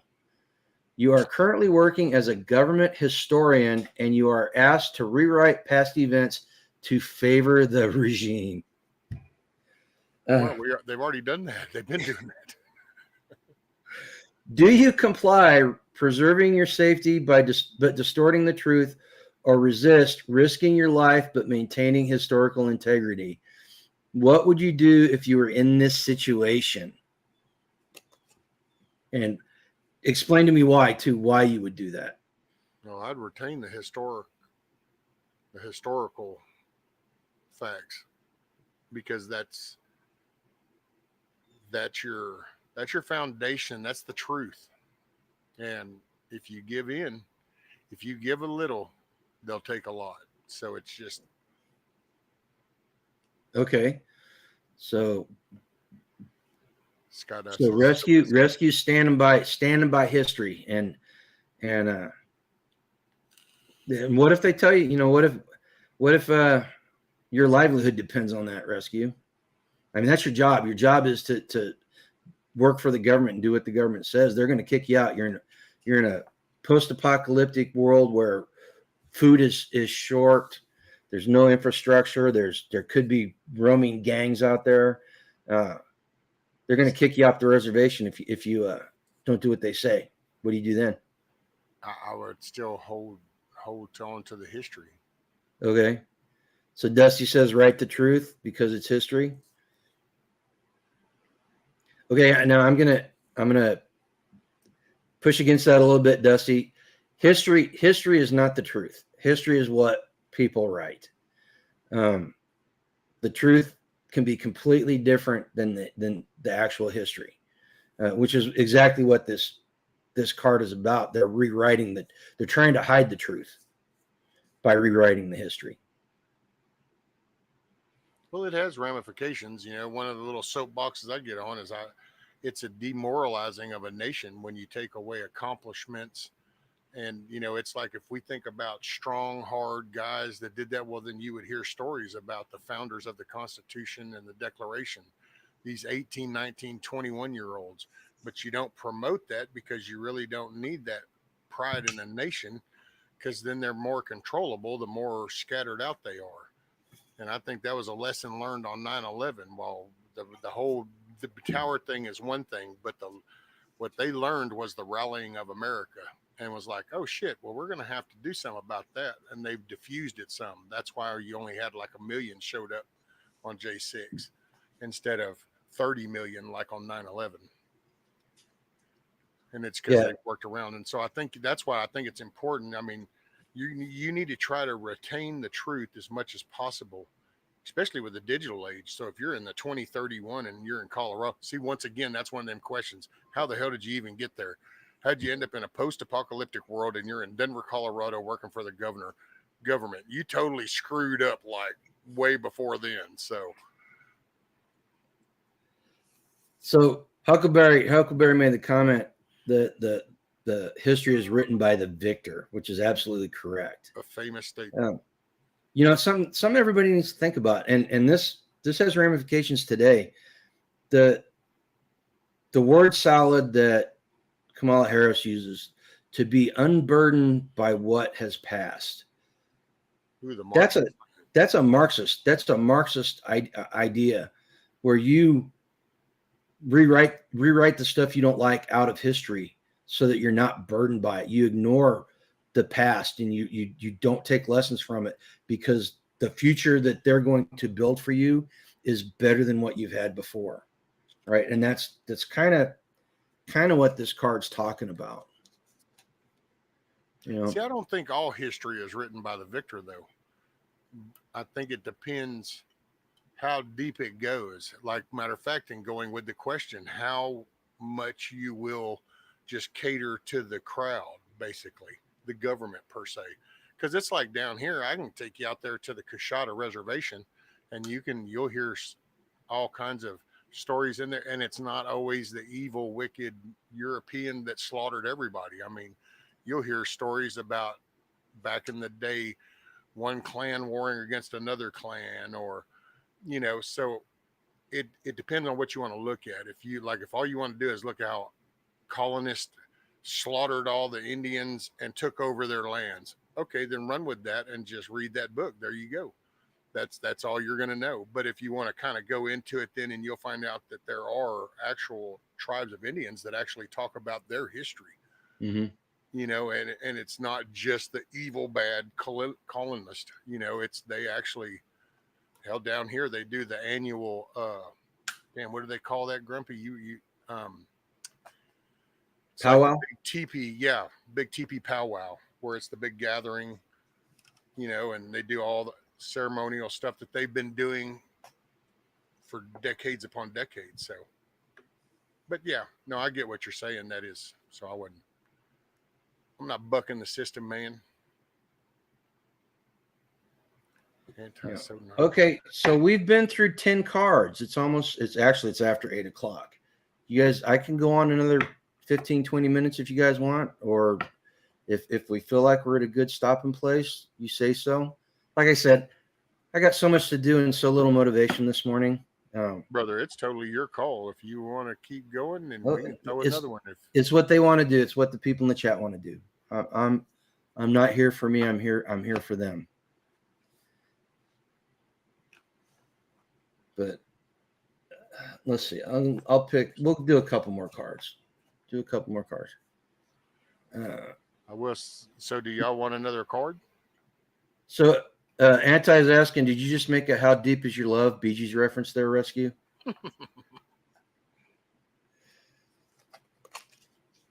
No. Okay, let's do a couple more. Okay, here's one of the basics.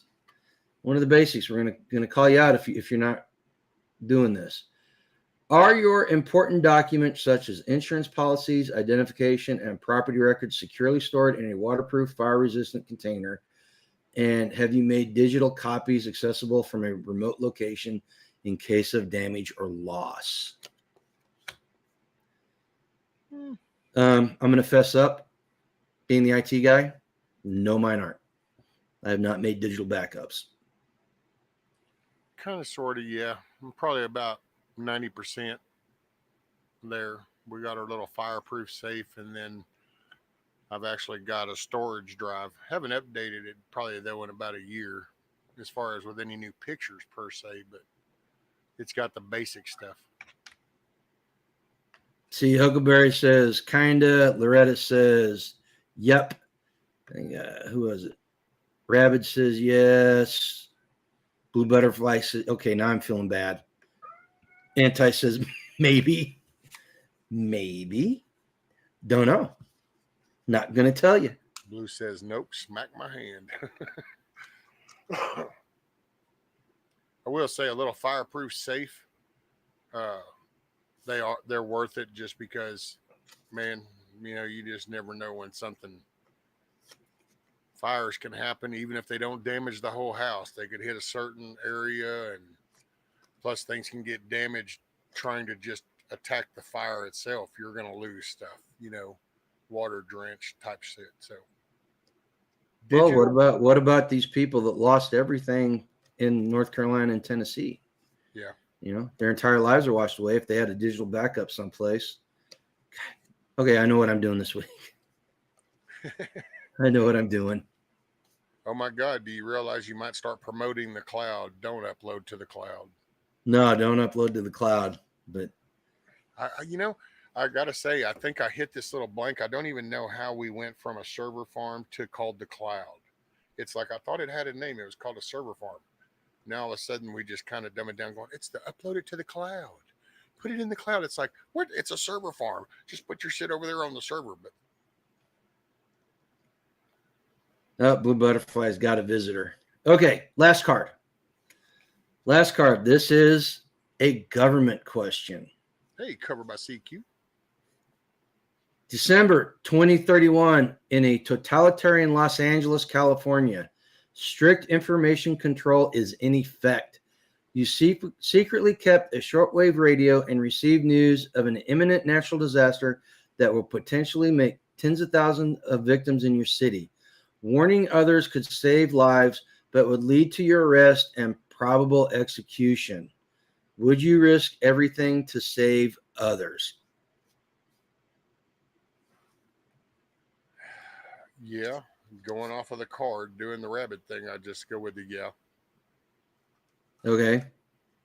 Well, even the rescue interpretation, how the hell do you end up in these scenarios? It's just like, but look, hey, why do you got to get busted just because you're going to go tell people it's coming? I mean, you can't clandestine do that shit where you're not getting arrested. I mean, so Rabbit says nope, wouldn't save the people. He would keep it to himself. Get out of California, but I'd risk everything to save. Yeah. Well, I think that's the answer. I think in my case, that's the answer. Is yes, I would alert people, but I would do it. I would try to do it in a way that I could get out of Dodge and not get caught by the authorities. That's why that question was kind of just, it's like you Well, didn't even have the option to try to, like, can I be smart about telling them the information? Nope, you got to do it stupid. You're going to get caught. well, no, I mean, it doesn't say that you can't do it in the smart way. It just says Well, do if you you get do caught, it? that wasn't smart though, Grumpy. No, you risk getting caught. Oh, okay. Risking. Yeah, then I'd totally, yeah, then that leaves it open. I'm cool. It would. Now, Grumpy, just so you know, Anti wants to know if Anti is terminally ill. I don't know. Are you terminally ill? In 2031 in Los Angeles, California, are you terminally ill? I don't know. Definitely got a bubble off if you're still there in 2031. Well, you know, I get what you're saying about being in these situations, Rescue, but the point is that you never know what's going to happen, right? Oh yeah, Look at no, the I mean I'm cool with it. It's just, but trying to stay just like, okay, the question is this and just that. It's like, man, but there's like so much to that. yeah, you know, but if anything, the last couple of weeks shows us that you never know what could happen to you, right? In the twinkle of an eye. You never know. Well, this is Appreciate fun. I hope everybody enjoyed it. I hope did you guys enjoy this? Is it something you guys think you'd like more of? Yeah, I thought about trying to do this in the mornings. We could do a few cards every morning, kind of deal, just to get the wheels churning. Yeah. Well, I talked to JD, one of the guys that produces this, and I asked him. I was like, would you get upset if I made a YouTube channel specifically for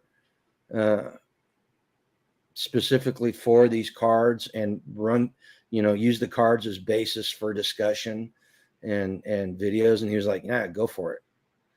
So yeah, we'll see if we can't. Well, we had the discussion. I'll get a deck into your hands. Yeah, And that'd be cool. Blue Butterfly had a critter in the trash can. It got away. It'll be back. Oh, Anti says Grumpy hashtag Point Break escape. like the 80s movie, or is it early 90s? I guess it was 89 when it came out. That type of Point Break escape.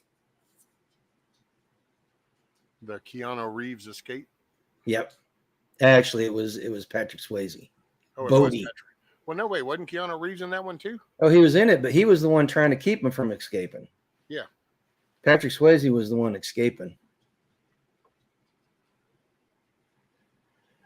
Oh, goodness. Okay, hang on there, Kat. All right, guys, listen. I enjoyed doing this with you guys. Yeah, very thoughtful answers. Very thoughtful answers, and I hope the cards are getting you thinking about it. If you guys want to buy a deck of cards, you go to our channel, and underneath any of the recent videos, there's a link where you can go purchase them and help the channel out, or you can go to the Without Rule of Law card site itself and do it. Do it either way. I don't care. I do not care. I appreciate you, brother. No problem, man. Always a good time talking with you. You know, if they would just listen to us and how we solve the world's problems every morning in 142 characters or less, the world would be a much better place. Right? Hell, if they would just listen in general, it would be a better place. Everybody's saying thanks, Grumpy. Take yeah, care. I see that. Thanks, guys. I appreciate it. All right, I'm gonna go get ready and feed my little socialist critters out there. Oh my God, they're addicted. They're addicted to sweet feed. Oh, seriously, it's an issue.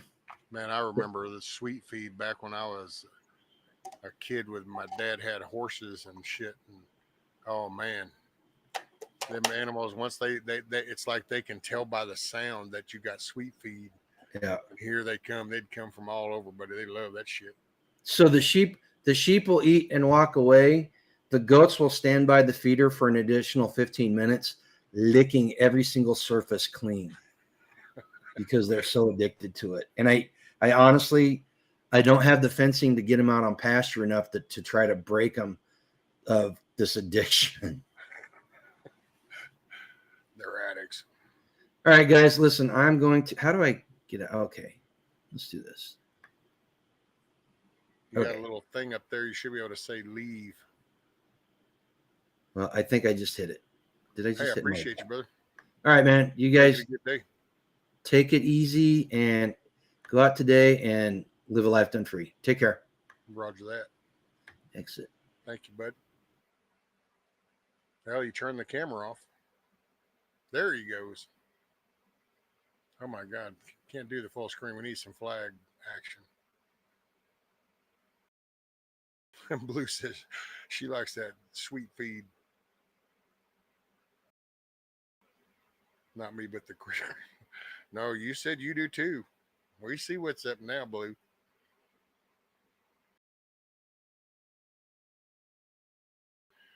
Hey, that was pretty cool. So did y'all enjoy that? Y'all want to try to do more of that? We can do more of that. I'm cool with engaging the brain. Kind of just get you thinking outside the box. I think that's what's useful about it.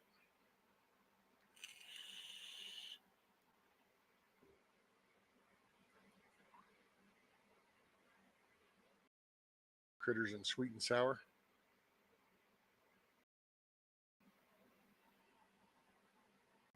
Right, Rabbit? I'm sure, man. 70-inch screen, buddy. That'd be some scary shiz in it.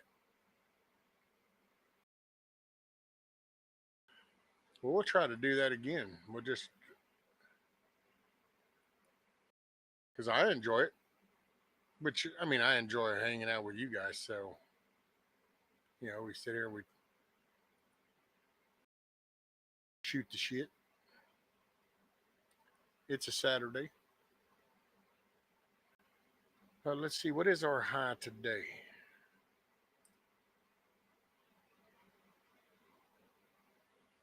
$91.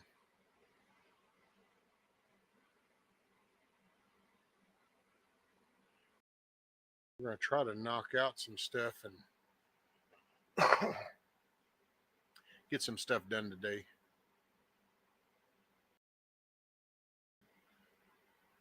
Get the cobwebs out the brain. That's it, Blue. Hey, bride guy. Good morning. Can grab some Dusty Data Prep Jeopardy too. Yeah, and I've had ideas, but then, I've kind of watched sometimes. I'm not saying Dusty would, but you sometimes you use an idea and it can be misconstrued like stepping on toes. My guy says it was 37 yesterday morning here in Massachusetts. Not the Massachusetts. Use guys up there in Massachusetts.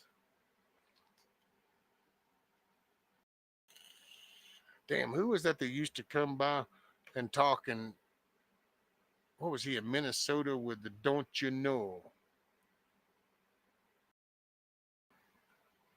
Rabbit says that's the same temps that we're headed for up here in the Ozarks. Ah, cool. Yeah, but y'all will have the less. I don't think y'all's humidity as high as ours, Rabbit?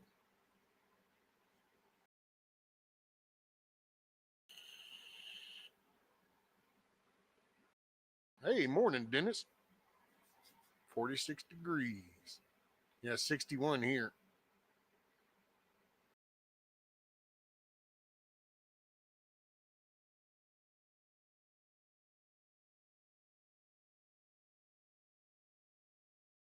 Utes, guys.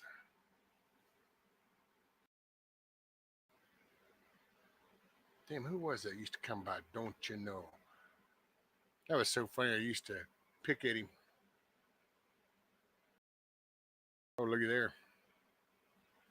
50 degrees up in Michigan. Dusty and them, they got 51.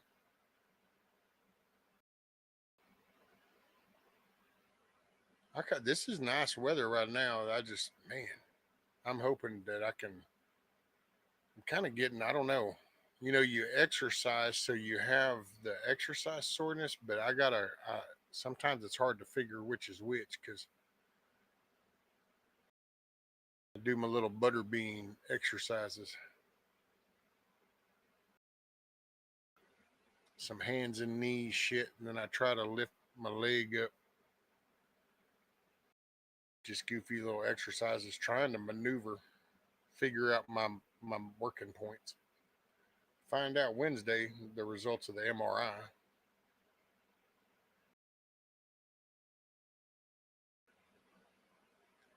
76% right now. Dew point is 50. 60 now going to 88. That won't be bad.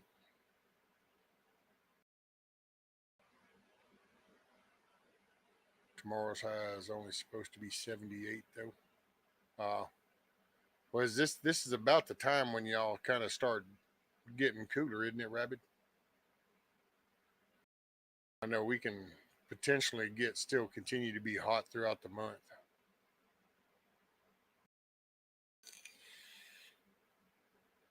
Thank you, Indy. Yeah, it'll be nice if there's some kind of solution. If there's not, well, I don't know. We'll just reevaluate everything and figure out something.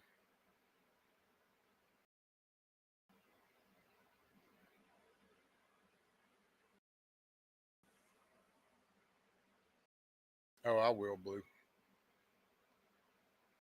Braga, you were lurking. Did you hit the thumbs up, Braga?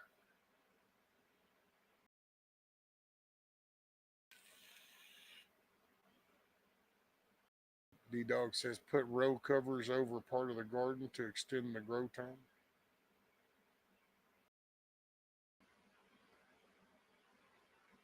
Up and down till December. That's us.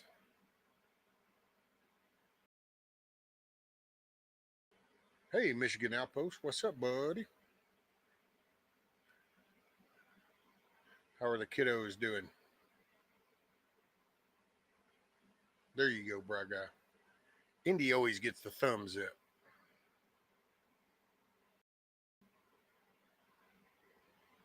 Blue's going to be hunting firewood. Well, you shouldn't have to hunt too far from the pictures I saw, Blue. Should be kind of walk out on the porch and kind of either look straight across or look over to the right or look right behind or over to the left.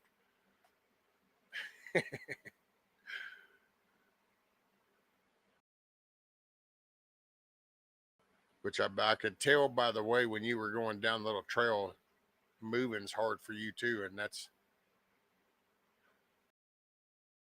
you probably got all kinds of good little bit of dried up wood laying on the ground. Rabbit's got greenhouses. I know, man. See, that'd be cool to have a greenhouse. Greenhouse with a little sidewalk kind of pads down the middle. Nope, I think the missus made it. Yep.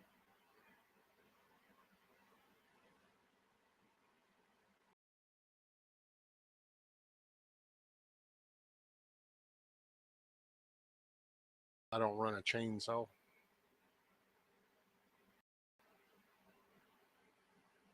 Well, see, you could probably collect up, fallen stuff and use like a little sawzall or something to cut smaller stuff down. And speaking of wood, I've been dropping FPV framing videos. Oh, there you go, Braga. My Skydive says, well, I have to go make a difference in the world. Have a great day, y'all. Stay safe, stay blessed, stay strapped. Hey, make it a great day, My Skydive. You're in control. You're the one in the driver's seat.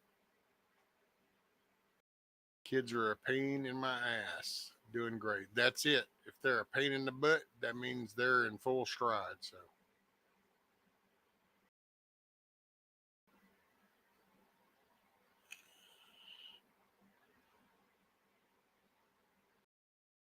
takes time. Oh boy, howdy.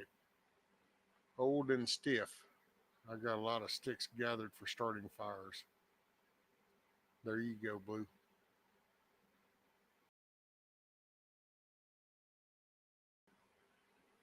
Hey, if I lived closer, I'd come over with my chair. We could use it to drag stuff up out the woods.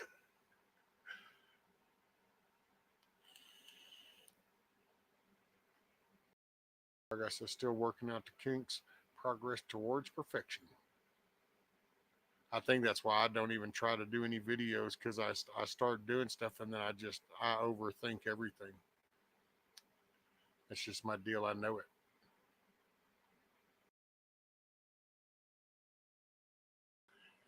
Hey, we're coming up on 2 hours. 8:30 on a Saturday morning. The sun is coming out looking pretty nice.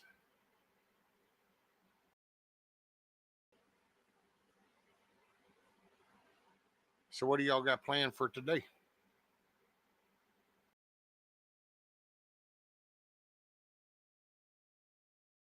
Y'all gonna be working on garden stuff? Just home stuff, or going fishing? If it wasn't so far, Blue, I would. I would say it would be cool, man. I almost wish. Well, I do wish. I wish I had kept one of the damn vehicles we had. I just kind of reached a point to where I just kind of threw in the towel, so I really didn't give a shit. So everything just kind of, I didn't. Now I kind of wish, because yeah, I'd try to adapt it, make it a little bit easier getting in and out of, load my chair, and I'd go on some little road trips. Hell, got nothing else to do. Thank you for the morning live rescue. I'm going to clean my truck, vacuum them windows. Oh, look at it. Detail that thing, bri guy. Morning, Tuck. Tuck's got home stuff. Fishing starts next week.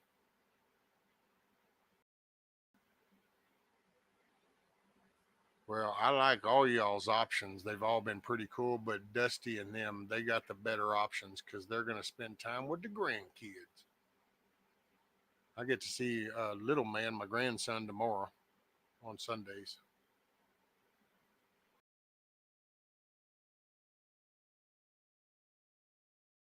Fishing is anytime, right? Oops. Vacation spot? Yes, ma'am. Indy's going to run some errands and hopefully checking out a local butcher. Ooh, yeah. Fresh cut.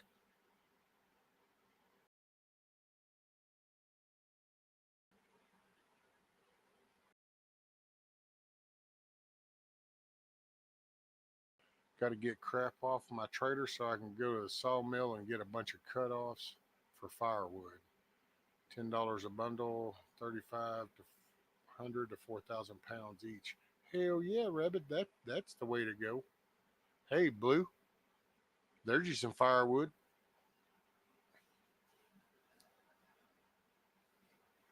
Get you a load of that beside your little building. Bam, you got quick access to some wood.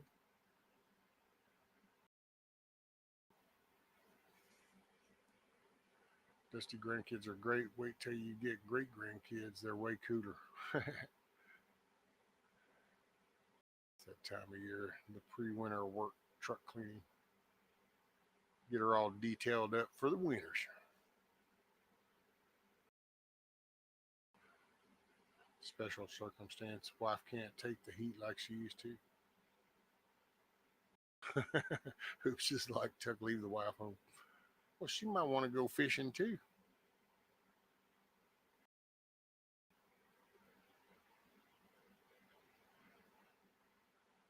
Rose says she'll be getting some. There you go.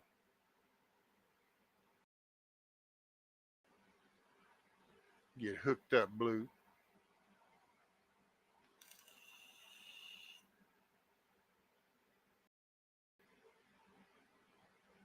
Tuck says I can't. She helps me. I use a walker.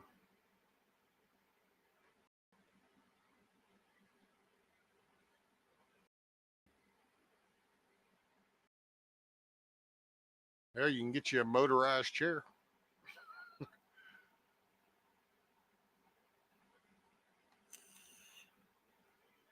And it's all shits and giggles until somebody giggles and shits like your batteries go dead, and then you kind of got to flick them two little release things and ask to be pushed.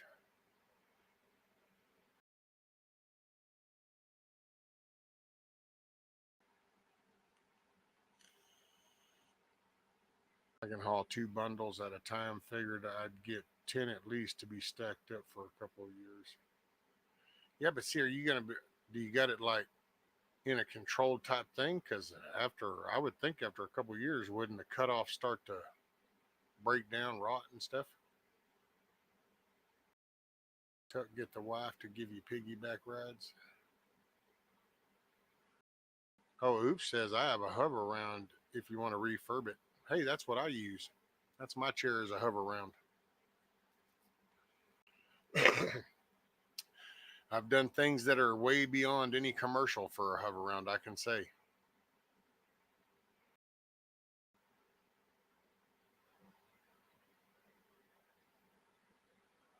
I've built the chicken coop, cut trees down, pulled limbs, weed eated the yard, shoveled. I do everything pretty much out of a chair. And I got that hover round chair because at the time the torque motors on the front wheel drive were apparently some of the stronger ones. So I was like, hey, well, I won't be in this forever. I didn't even think I was going to be in it at all when the dude said, you need to get a chair. It ain't going to get no better. And I was like, what? Whatever. Little did I know.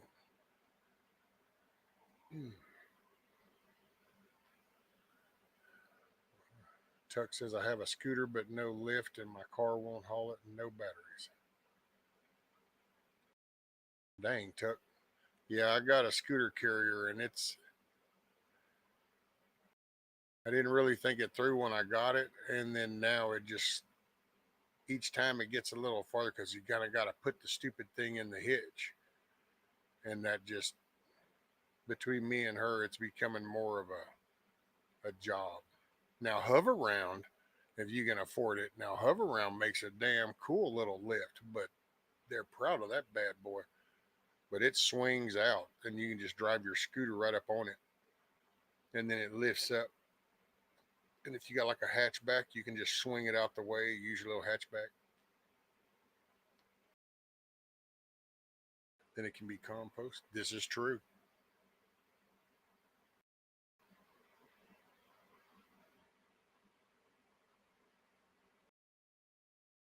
Yeah, I actually got a hover round because I was going to make a remote controlled lawnmower out of the deal once I was fixed, and then I just never, nobody, nothing done.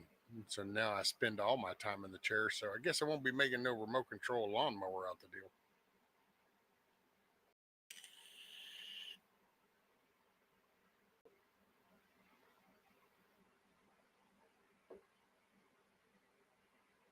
Ooh, shit. Well, I think it says I appreciate the offer. I've gone up and down the levees in a regular wheelchair. Oh, there you go, Tuck. See, that's the one drawback I got from a regular wheelchair is the arm movement, and it's that ooh-wee, man, because it's my whole spinal shit. That's why if it would ever kind of get snipped to where we're just one and done, then I could get down with that. But right now, boy, you go to doing them arms, and it's like, oh shit, dude. So the chair kind of helps me put pressure on the seat and then not actually have to move myself.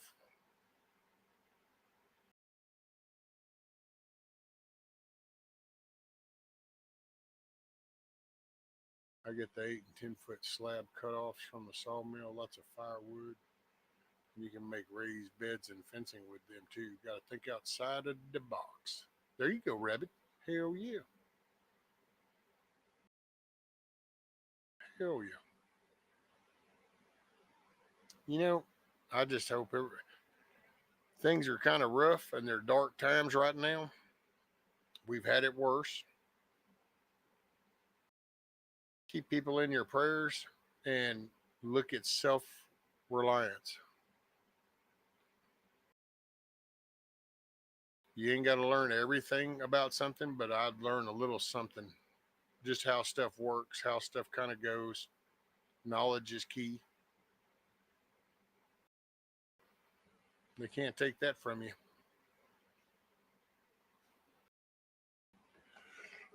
Excuse me.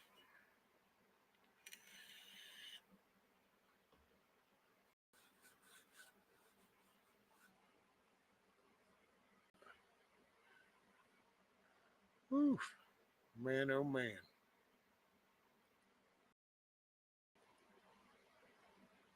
See, I never know if the chat's lagging or just because it just sits there. I'm not a big fan of this. I mean, it's okay, but I don't know. Oh, Blue's going to go pew-pew shopping. Ooh, yeah. Prepping to live like we did in the 30s, except with solar.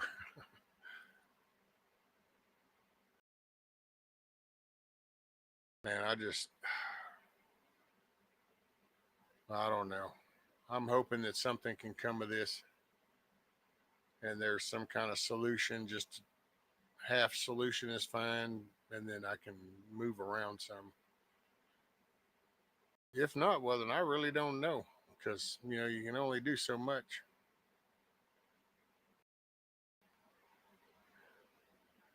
Miss Loretta says, okay, fam, I'm going to go. Not feeling well. Cancer sucks. Have a great and blessed day. Please be extra safe out there. Love y'all. Hey, Miss Loretta, make it a great day, ma'am. Get you some rest. I hope you get to feeling better. And yes, ma'am, cancer sucks ass.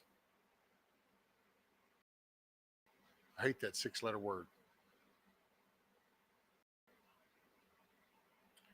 And you know what? Y'all need to make a good day of it. I appreciate y'all starting your Saturday morning with me. I think I'm going to go and tend to myself, and then this afternoon try to knock some stuff out. So if I don't see you later, I'll see you Monday morning. So y'all make a good day of it. Like I said, I appreciate y'all being here. Thank y'all. Remember, you make your day a good day. You're the one in choice of it. You get to drive the bus. And you're capable of doing anything you put your mind to. Don't anybody let tell you different. Roger that. Peace, everybody. Much love. I ain't here tomorrow. If the good Lord says it's my time to go,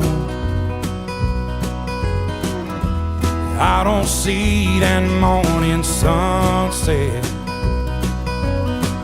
There's some things I need for you to know. The truck is yours if you want it.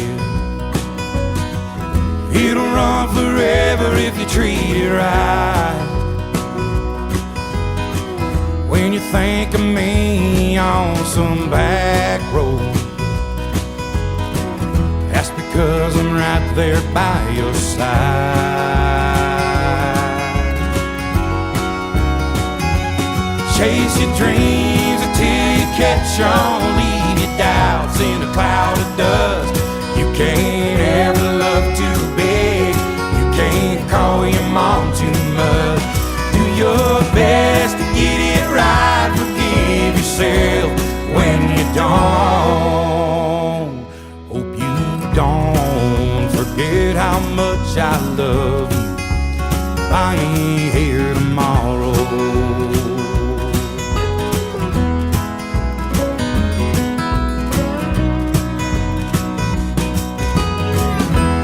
Don't let life turn you bitter.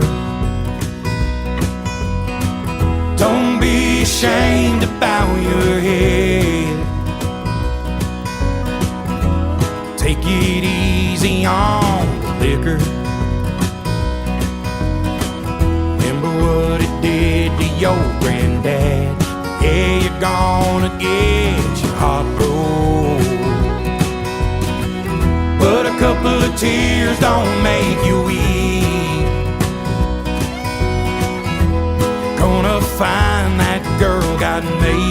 just for you. Knows what he's doing, wait and see.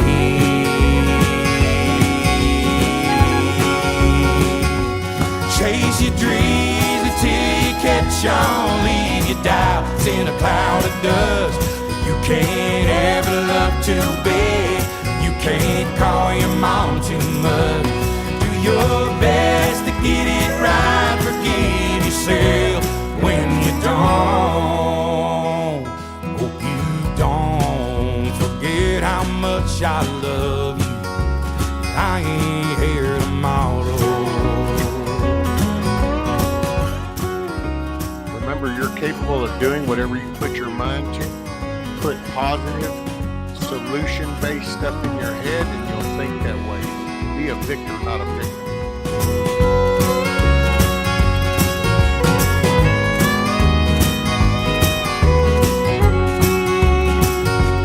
Keep the shotgun in the family, raise your babies by the book, and keep my picture in your wallet. Keep your car keys on a hook. Do your best to get it right. Forgive yourself when you don't. Please don't ever forget how much I love you. I ain't here tomorrow. Hey, y'all make a good day of it. Enjoy time with family and friends. Improve your life. Don't look for anybody else to improve your life. Remember, good stuff in, good stuff out. Garbage in, garbage out. Peace, everybody. Make a good weekend of it.